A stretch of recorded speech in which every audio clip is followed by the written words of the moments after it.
திருவண்ணாமலை கிரிவலம் என்பது அமைதியாக வரவேண்டியதாகும். கிரிவலம் என்பது ஆன்மீக யாத்திரையில் உங்களை உள்முகமாக மாற்றும் கிரியையாகும். கிரிவலம் என்பது பக்தி யோகத்தின் மையப்புள்ளியாகும். கிரிவலம் என்பது ஞான யோகத்தின் இரகசிய சாவியாகும். கிரிவலம் என்பது சடங்கல்ல. கிரிவலம் என்பது ஆன்மீக சாதனை.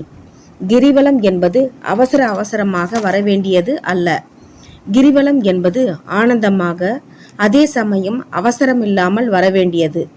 கிரிவலம் என்பது பௌர்ணமி அன்று மட்டும் வருவதற்கல்ல.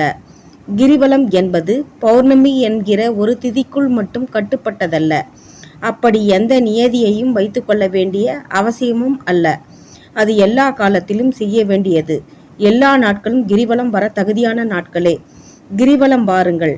மலையில் தென்றல் காற்றும் அருணாச்சலேஸ்வரரின் அருட்காற்றும் எப்போதும் உங்களுக்காக காத்து கொண்டிருக்கிறது.